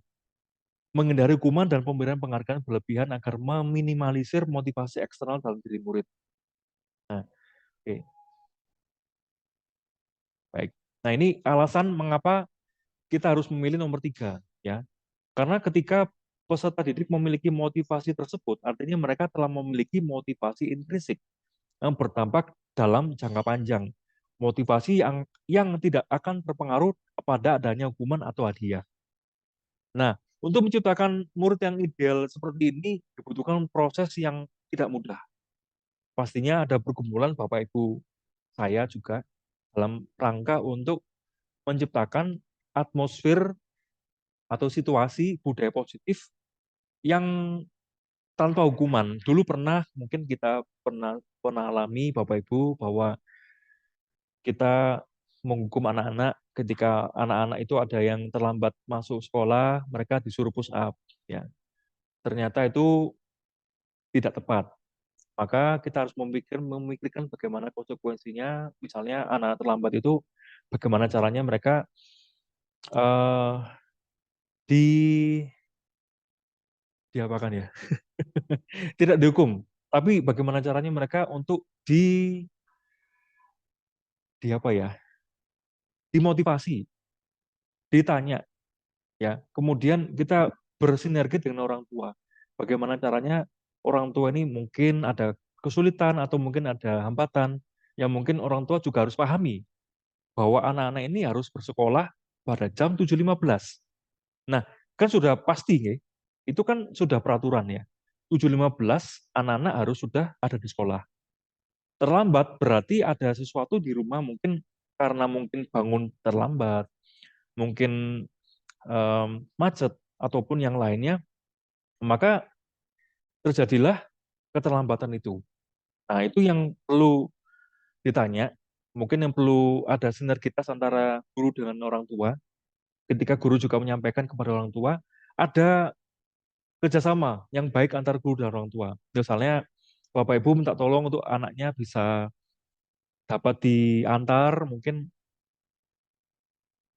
tidak lewat, atau mungkin bisa dipantau, bisa dilihat waktunya, supaya anak-anak tidak terlambat. Atau anak-anak bisa bangun lebih pagi, seperti itu. Nah, Nah, ini kemudian yang di Orange ini menanamkan motivasi yang ketiga pada peserta didik, yaitu untuk menjadi orang yang mereka inginkan dan menghargai diri sendiri dengan nilai-nilai yang mereka percaya. Seperti yang tadi, ilustrasi yang sederhana tadi tentang budaya di jalan raya, maka secara otomatis mereka itu akan merasa risih kalau mereka tidak memakai helm. Nah, pada saat ini kita menyadari bahwa di lingkungan, mungkin di sekolah, mungkin kita menghadapi ada anak-anak yang pakai seragam itu nggak pakai helm, itu nilai intrinsiknya itu masih belum belum apa ya, belum belum kelihatan, ya. Atau mereka merasa bahwa oh nggak apa-apa kok, saya nggak pakai helm nggak apa-apa, nggak ada polisi. Nah, itu akan terbawa terus mungkin sampai sampai nanti. Mungkin kalau misalnya mereka tidak memakai helm dan mungkin ada orang yang menegur, mungkin ada orang yang apa ya, mengingatkan bahwa secara eksternal ya, mengingatkan bahwa secara eksternal bahwa peraturan di lalu lintas di jalan harus memakai helm. Itu terus mungkin didengungkan mungkin oleh orang-orang, mungkin orang tua salah satunya, mungkin oleh guru misalnya. Kamu kalau menaik motor, knalpotnya jangan brong, ya, atau knalpot yang bising seperti itu. Nah, itu juga apa ya, menanamkan motivasi perilaku intrinsik dalam dirinya untuk mereka sadar bahwa mereka itu melakukan segala sesuatu itu ternyata ada apa ya, ada rules-nya. Contoh di dalam kehidupan masyarakat, ketika nanti pas siang hari jam 12 siang kan tidak boleh katanya. Ini norma yang hanya apa ya, tidak tertulis ya, norma yang tidak tertulis. Mau izin bukan bisa apa, mengkoreksi. Ini norma masyarakat yang tidak tertulis bahwa kalau jam 12 siang itu jangan membunyikan musik terlalu keras, ya, karena mungkin ada orang yang istirahat seperti itu.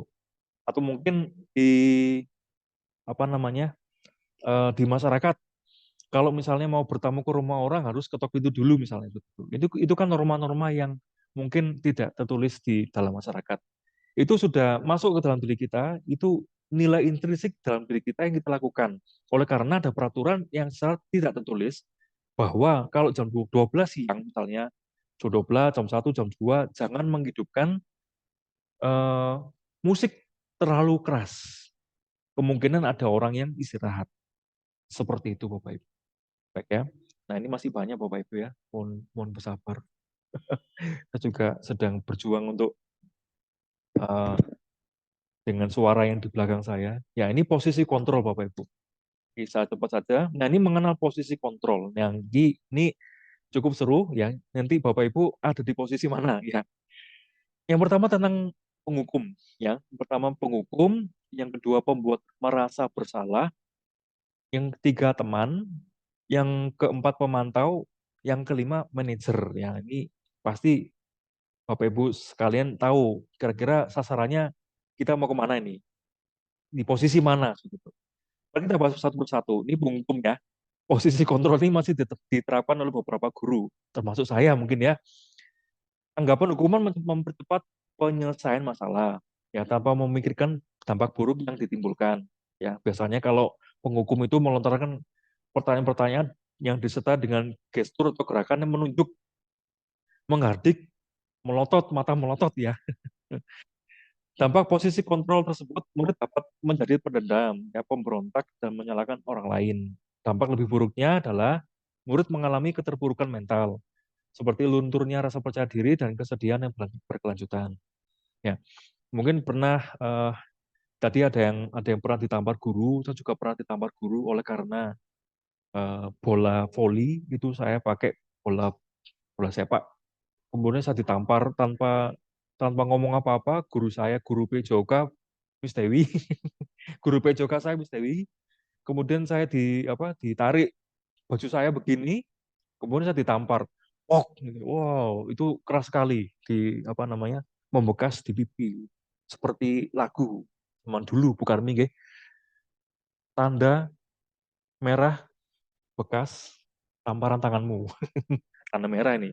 Sampai gigi saya copot seperti itu. Nah, itu sampai saat ini masih masih ingat. Itu kelas 8 waktu SMP, masih ingat ya. Jadi guru tersebut langsung tanpa tanya-tanya langsung menghardik saya dengan melotot, kemudian menarik baju saya dan ditampar. Tapi untungnya saya tidak pernah dendam dengan beliau ya, karena saya suka olahraga, Miss Dewi. Pak Hendrikus juga ini ya, Pak Hendrikus ini guru olahraga ya. Nah, yang kedua adalah pembuat rasa bersalah. Ya, posisi ini guru akan berkata lebih lembut. Ya, guru akan menciptakan keheningan yang membuat orang lain merasa tidak nyaman, rasa bersalah, bahkan rendah diri. Posisi ini ya berdampak pada penilaian diri yang buruk. Yang murid akan merasa bersalah, tidak berharga, kemudian ada dampak posisi penghukum. Murid dapat menumpahkan segala marah, meskipun dengan cara negatif. Ya, murid dengan perasaan tertekan seperti ini yang tiba-tiba dapat meletus amarahnya, sehingga dapat menyakiti diri bahkan orang lain. Oke, baik, akan saya lanjutkan lagi. Ini sebagai teman ya. Guru tidak akan menyakiti murid, namun akan tetap berupaya mengontrol melalui persuasi. Guru akan bersikap akrab, berkata ramah, dengan gestur merapat pada murid dan tersenyum jenaka. Dampak posisi kontrol ini dapat positif dan negatif. Ya, positif dapat menjalin hubungan baik antara guru dan murid, sedangkan negatifnya akan muncul rasa ketergantungan murid terhadap guru. Sampai itu murid akan merasa dikecewakan apabila suatu saat guru yang bersangkutan tidak dapat membantunya. Ya, hal lain yang dapat timbul yakni murid akan berlaku baik hanya kepada guru tertentu. Nah, akan berlaku semuanya semaunya jika bersama guru lain. Nah, oke. Nanti untuk slide yang selanjutnya kita akan coba kita ini ada di posisi mana. Oke. Baik, ini pemantau atau posisi mengawasi. Nah, ketika mengawasi, guru bertanggung jawab atas perilaku murid-murid yang diawasi. Posisi pemantau berdasarkan peraturan-peraturan dan konsekuensi, menggunakan sanksi, konsekuensi. Ya, guru dapat memisahkan hubungan pribadi dengan murid. Posisi tersebut berawal dari teori stimulus respon yang menunjukkan tanggung jawab guru dalam mengontrol murid. Seorang pemantau sangat mengandalkan penghitungan, catatan, dan data yang dapat digunakan sebagai bukti atas perilaku seseorang. Akibat dari posisi kontrol ini, murid memahami sanksi yang harus dijalankan karena telah melanggar salah satu kata tata tertib atau peraturan sekolah. Oke. Satunya yang terakhir, ini yang diharapkan di Bapak Ibu ya. Posisi di mana melakukan sesuatu bersama murid, mempersilahkan murid mempertanggungjawabkan perilakunya, mendukung murid agar dapat menemukan solusi atas permasalahannya sendiri. Pada posisi ini, murid diajak untuk menganalisis kebutuhan sendiri, walau maupun kebutuhan orang lain. Di sini penekanan bukan pada kemampuan membuat konsekuensi, namun bagaimana dapat berkolaborasi dengan murid dalam memperbaiki kesalahan yang dilakukan. Dan dengan memposisikan diri sebagai manajer akan berdampak negatif bagi penguatan watak atau karakter murid. Sorry, ini kayaknya berdampak positif ya, mohon maaf.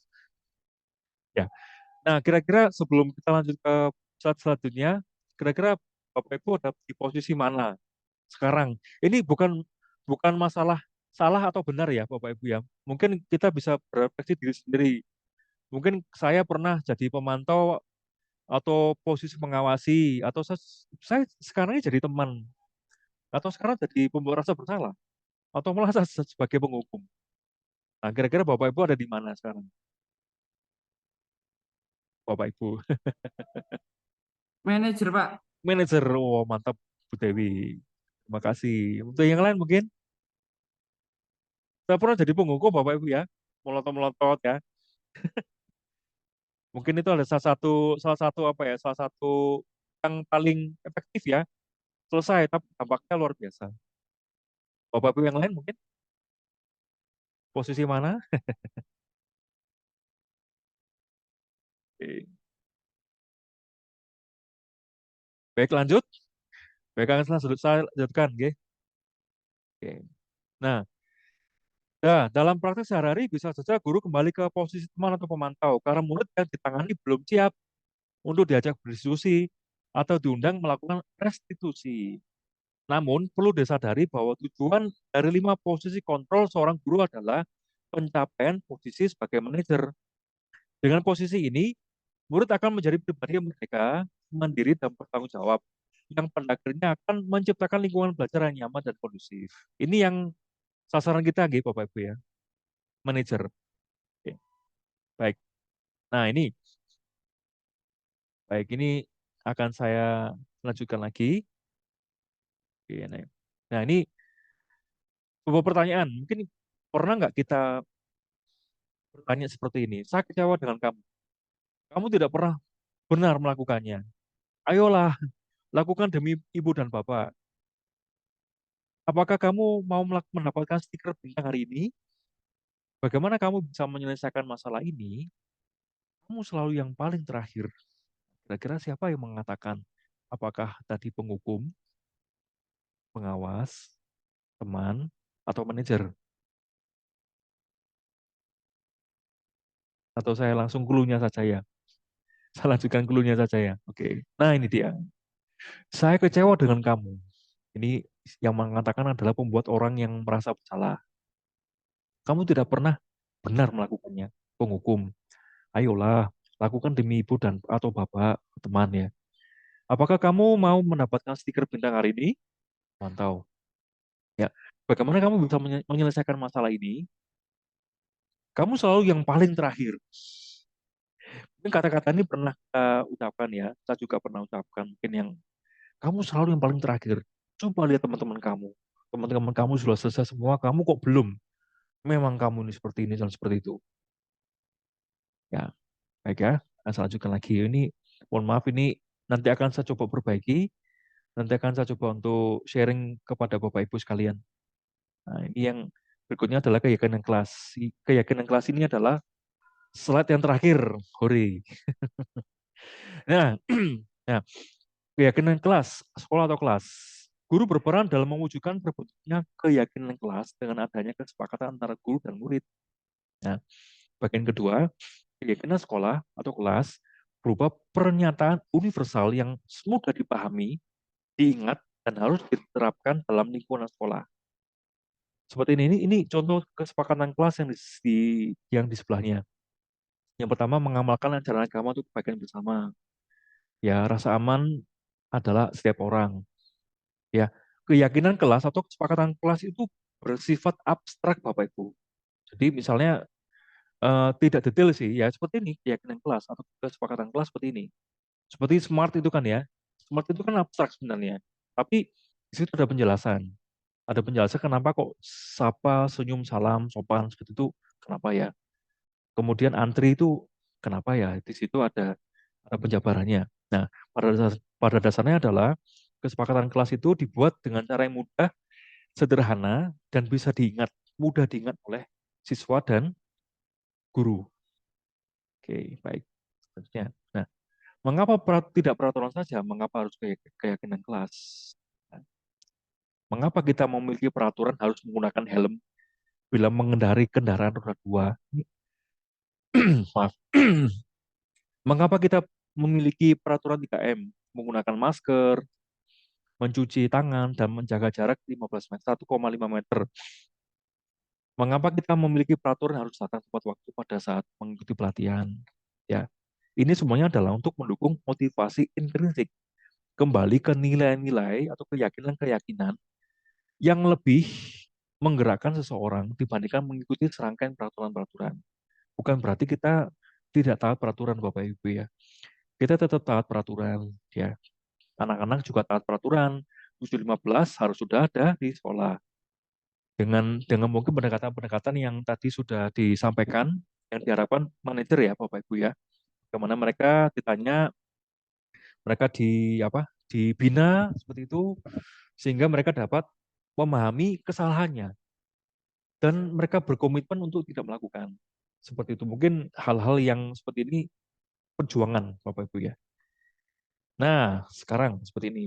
Mari kita coba untuk sebelum kita selesai ya, coba kita untuk meringkas atau mungkin kita akan mencoba untuk mengganti atau mungkin memilih kata tepat. Peraturan dan keyakinan kelas. Ini ada peraturan, selalu kembalikan buku ke tempatnya. Kira-kira keyakinan kelasnya apa nggih? Jawab ataukah saling menghargai misalnya. Terserah Bapak Ibu apa yang ada di benaknya Bapak Ibu. Dilarang mengganggu orang lain, kemudian hadir di sekolah minimal 15 menit sebelum pembelajaran dimulai, dilarang melakukan kekerasan, kemudian dilarang menggunakan narkoba, bergantian atau menunggu giliran, gunakan masker, jangan berlari di kelas atau koridor. Kira-kira keyakinan kelas bagaimana kira-kira? Mungkin ada usulan, kan?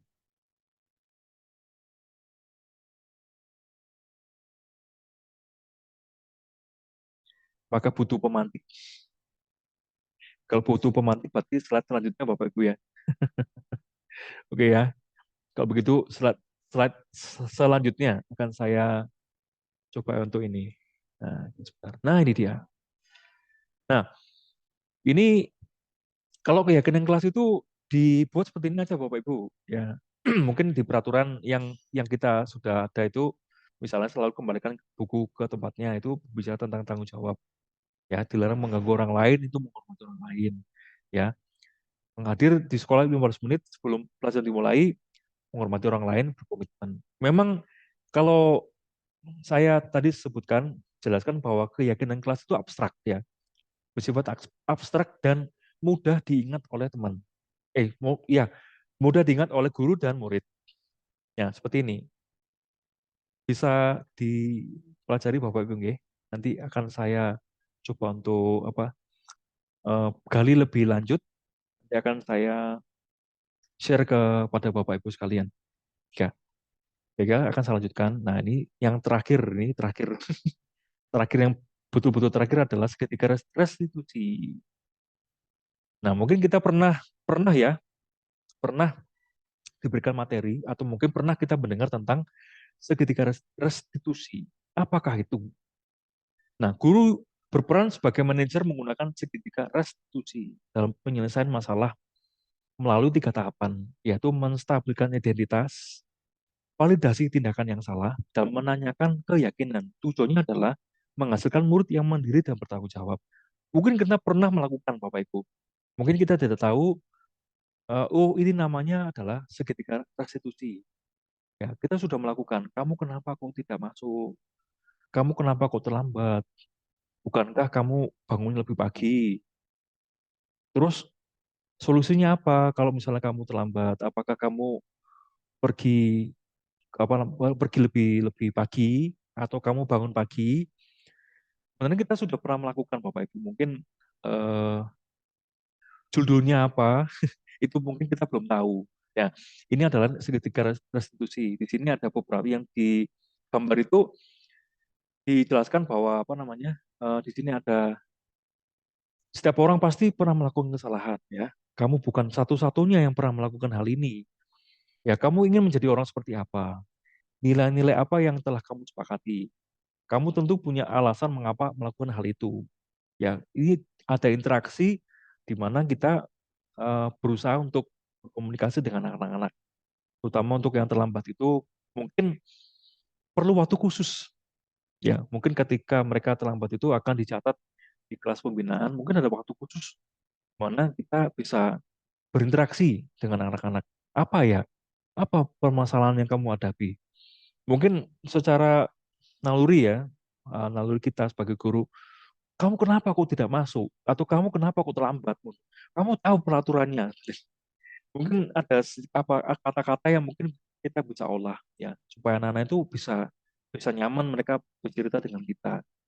Yang paling saya apresiasi adalah para wali kelas yang sudah berjuang luar biasa ketika wali kelas ini bertanya kepada muridnya bahwa pelanggaran yang dilakukan oleh muridnya itu di dalam kelas, para guru wali kelas ini sudah memberikan yang terbaik dengan melakukan pendekatan-pendekatan, baik itu pendekatan kepada siswanya, pendekatan kepada guru mapelnya masing-masing, dan juga pendekatan-pendekatan kepada orang tua.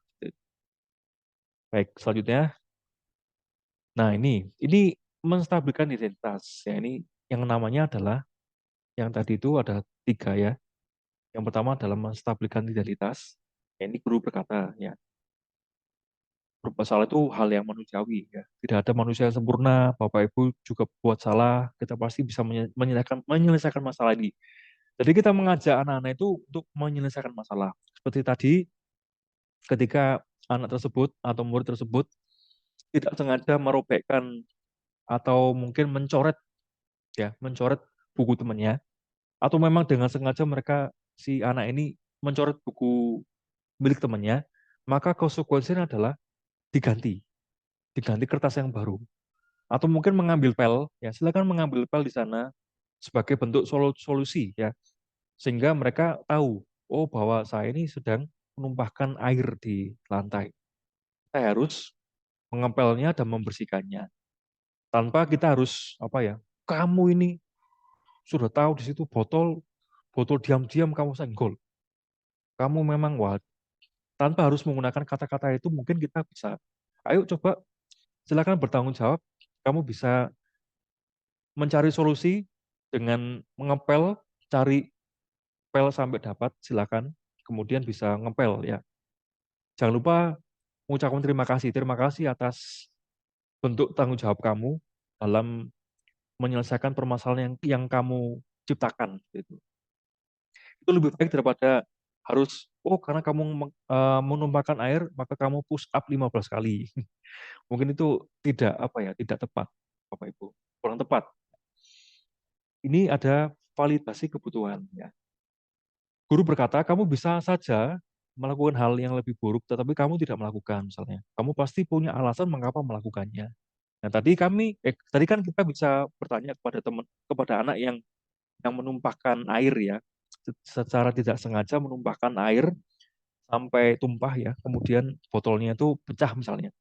Kemudian ditanya, kamu kenapa tadi? Mengapa kok sampai nyenggol botol teman kamu sampai tumpah? Oh iya, tadi saya terburu-buru.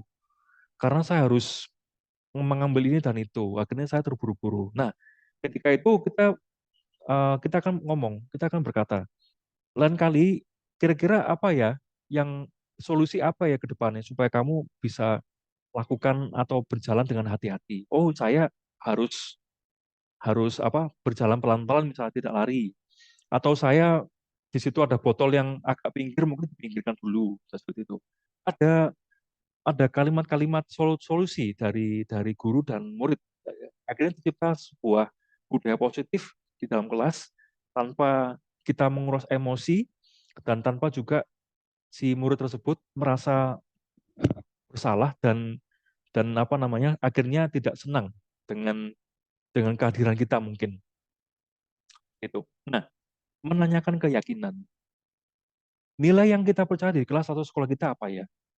Ya, kemudian nilai-nilai universal apa yang telah kita sepakati? Kelas yang ideal itu seperti apa sih?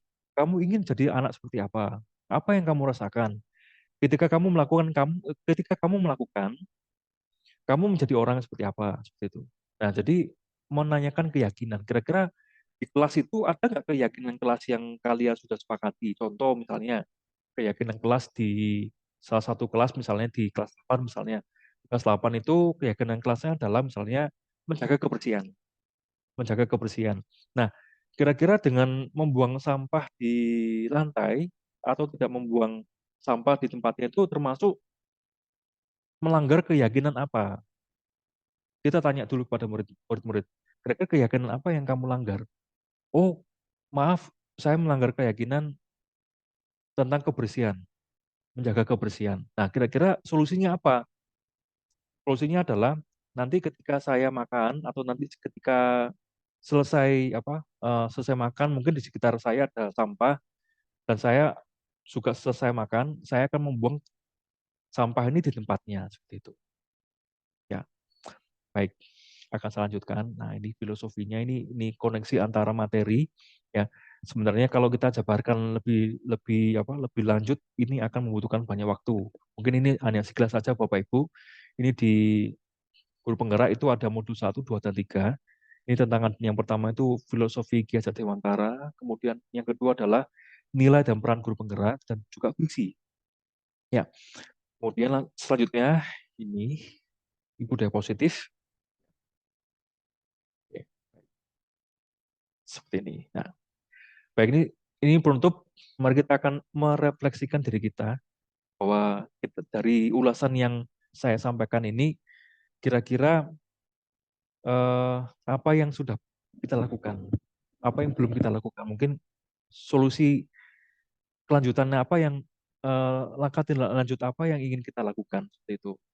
Jadi mulai dari sekarang ini mari kita bersama-sama ini ada satu ungkapan, ada satu kalimat yang sangat sangat apa ya, sangat saya terapkan ini, mencoba untuk terapkan, proses untuk menerapkan bahwa di zaman ini tidak ada yang namanya kompetisi, yang ada namanya kolaborasi. Jadi para guru-guru hebat yang ada di SMP Kristen Kalang Kudus, mari kita sama-sama berkolaborasi, bukan berkompetisi.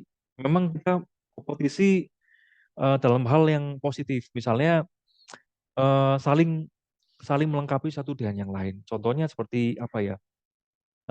Misalnya tidak apa-apa sih kalau misalnya di satu pembelajaran, satu waktu tiba-tiba masuk ke dalam kelas, ternyata ada satu pembelajaran yang menurut Bapak Ibu, oh ini bagus ini, untuk bagus diterapkan di kelas. Maka boleh Bapak Ibu untuk bisa menerapkan. Itu namanya ATM Bapak Ibu, ATM, bukan apa ATM yang kita punya ya, ATM BCA atau mungkin ATM niaga, mungkin Bapak Ibu bisa setor setor tunai di situ ya. ATM itu adalah amati, tiru, modifikasi. Ya, amati, tiru, modifikasi. Jadi ketika Bapak Ibu datang ke kelas, misalnya satu saat ya, misalnya ada wali kelas yang apa di kelas ya tidak mengajar, ketika ada guru yang mengajar di kelas itu bukan sebagai pemantau ya. Waduh, aku dipantau deh. Aku dipantau. Ini dan itu. Jangan berpersepsi yang macam-macam Bapak Ibu ya. Mungkin silakan Bapak Ibu bisa bisa melihat, oh ini keren ini, bagus ini. Bagus untuk apa namanya untuk diterapkan di kelas saya. Dan mungkin jangan lupa untuk izin dulu kepada yang empunya sistem atau pembelajaran yang itu dengan minta izin dulu. Bapak Ibu, ini bagus ini penerapan pembelajarannya. Apakah saya boleh ATM? ATM itu amati, tiru, modifikasi. Jadi itu wajar kok Bapak Ibu ya. Baik, dari paparan ini saya berharap saya juga belajar kepada Bapak Ibu sekalian. Mari kita sama-sama belajar dan juga kita saling menggerakkan satu dengan yang lain. Ingat tadi saya hanya memberikan informasi. Saya juga guru yang tadi saya minta izin untuk memaparkan pemahaman atau pengetahuan yang sudah saya dapatkan pada rekan-rekan sekalian. Kemudian juga apa? Saya bukan bermaksud untuk menggurui, tapi mari kita belajar sama-sama. Bukan bukan saatnya kita untuk berkompetisi, tapi saatnya kita untuk berkolaborasi. Selamat ATM, selamat untuk mengamati, selamat untuk amati, tiru, dan modifikasi. Mari kita saling bergandengan tangan untuk menciptakan suasana pembelajaran yang berpihak pada murid. Demikian Bapak Ibu, untuk sesi pertanyaan mungkin saya bisa membatasi mungkin 3 orang ya, atau mungkin Bapak Ibu yang ingin bertanya dipersilakan. Kalau tidak bertanya ya puji Tuhan. Terima kasih. Kita akan makan siang. Terima kasih untuk waktunya Bapak Ibu. Mungkin kalau ada pertanyaan silakan. Ya,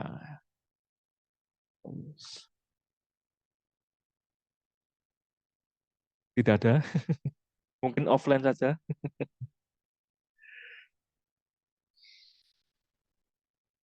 Sudah jelas Bapak Ibu? Baik, kalau sudah jelas, Oh, iya Pak, monggo Pak. Monggo Pak Sudah Irul. jelas, Pak. Oh, sudah Maaf. jelas. Iya.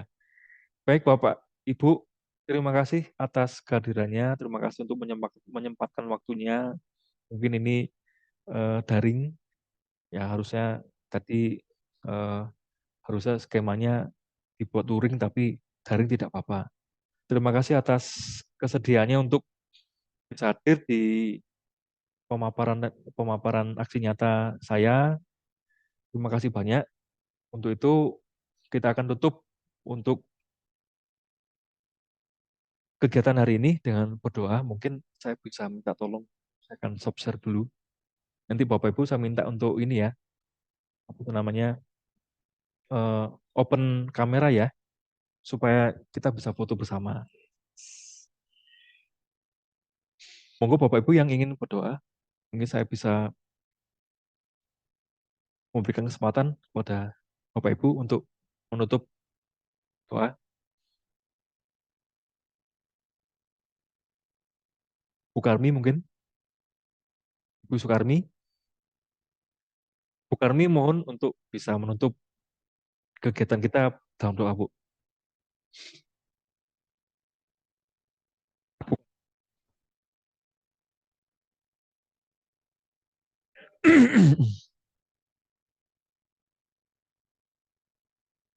Bu Karmi, oh malah keluar. Ya, Bu Karmi mohon untuk menutup kegiatan kita pada siang hari dalam doa.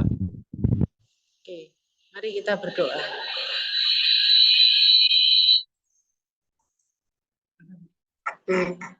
Mari Bapak Ibu kita berdoa.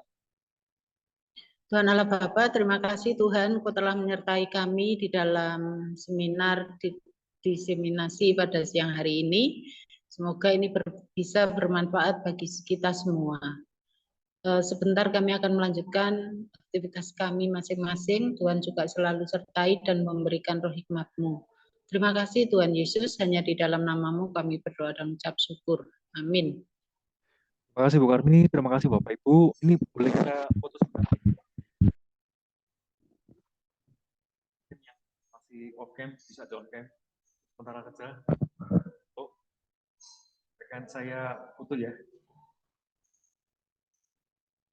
1, 2, lagi ya. 1, 2, 3. 1, 2, 3. Baik, terima kasih Bapak Ibu, Tuhan berkati sekalian. Mister, salah, Mister Tom. Oke. Boleh nitip mau pengumuman.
Halo Neta, silakan duduk.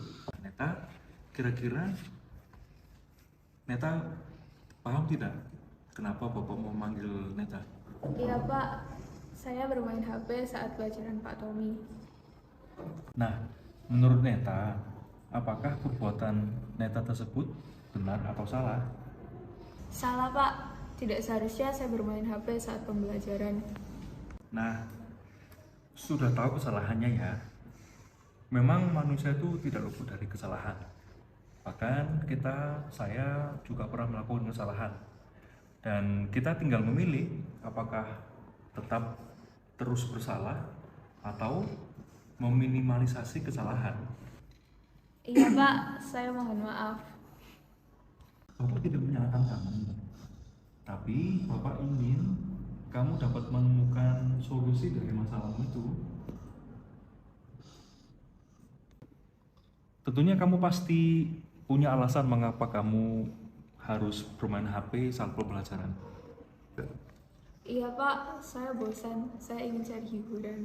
Kan bisa istirahat, bisa main HP, atau mungkin juga kalau di rumah kan bisa main HP setelah pembelajaran ya di rumah. Kalau istirahat, saya ke kantin Pak, terus bermain basket bersama anak-anak. Kalau di rumah, tidak dapat main HP karena dipinjam ayah bekerja. Oh begitu, wajar ya kalau kamu main HP di kelas dengan kondisi yang seperti itu ya. Nah, Neta, apakah kamu lakukan sudah sesuai dengan keyakinan kelas kita? Tidak Pak, tidak sesuai dengan keyakinan kelas kita. Nah, keyakinan kelas apa yang telah kamu langgar, Neta? Disiplin dan tanggung jawab Pak, serta komitmen terhadap tugas dan tanggung jawab. Nah, benar. Jika sudah tahu keyakinan kelas yang kamu langgar, apa yang kamu lakukan untuk memperbaiki kesalahanmu agar tidak terulang kembali? Saya akan membuat daftar prioritas Pak. Saya akan mendahulukan kewajiban saya sebagai siswa, yaitu belajar. Saya akan menata kembali jadwal kegiatan saya, sehingga saya tahu waktu luang yang saya gunakan untuk bermain HP. Semoga kamu benar-benar dapat melaksanakannya dan tidak mengulangi hal yang sama. Bermain HP tentunya perlu waktu dan harus tahu waktu. Pada saat pembelajaran lebih baik menyelesaikan tugas dan tanggung jawab, lalu kalau sudah selesai silakan bermain HP. Semoga kamu dapat benar-benar melaksanakannya dan tidak mengulangi hal yang sama. Memang bermain HP boleh, tetapi harus tahu waktu. Pada saat pembelajaran lebih baik diselesaikan tugas dan tanggung jawabmu terlebih dahulu. Jika sudah selesai, silakan bermain HP. Iya Pak, terima kasih. Baik, terima kasih ya. Silakan kembali ke tempat duduk.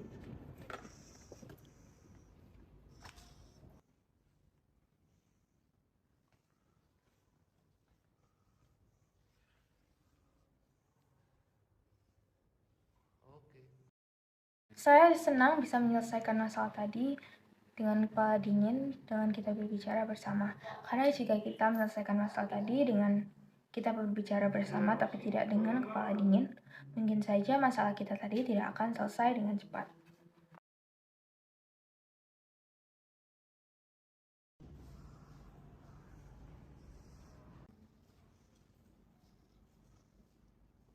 Kamu tuh gimana sih? Kita kan harusnya sekarang latihan. Kenapa kau malah diam aja? Kau malah main HP? Mau apa sih? Ayo, habis ini latihan.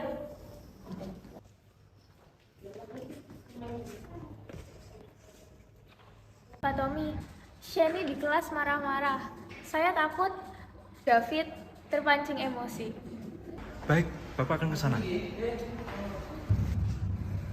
apa ya ini? Ayo, saya duduk sini. Kamu duduk sini. Bapak dapat laporan bahwa kamu marah-marah di kelas sampai menggebrak meja. Kenapa? Itu loh Pak, mereka disuruh latihan loh, nggak mau, males-malesan, duduk main HP. Dikira saya nggak kesel Pak. Tenang, sabar. Hal itu wajar. Jika Bapak di posisi kamu, Bapak juga pasti akan mengalami atau melakukan hal yang sama. Lalu, apa yang kamu lakukan tadi? Saya emosi, Pak. Saya tidak bisa mengontrol emosi sampai saya menggebrak meja. Oh begitu.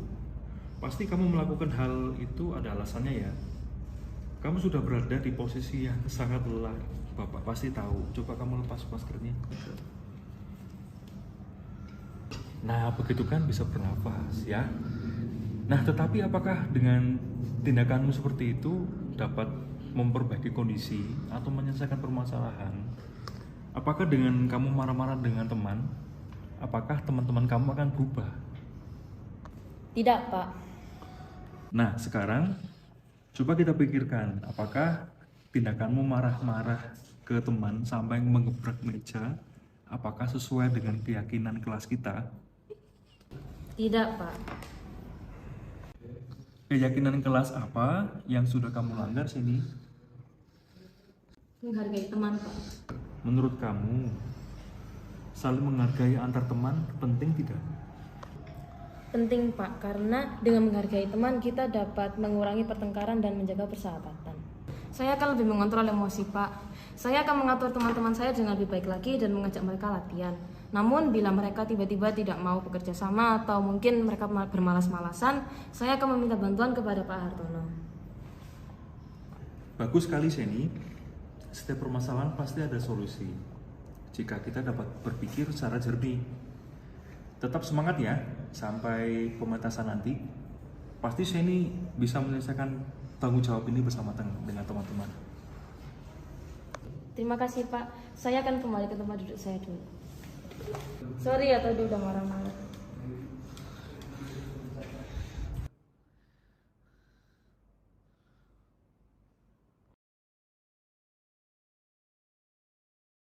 Perasaan saya setelah berbicara kepada guru saya adalah lega dan senang. Yang pertama adalah karena saya akhirnya menyadari kesalahan saya, yaitu tidak bisa mengontrol emosi dengan baik dan benar.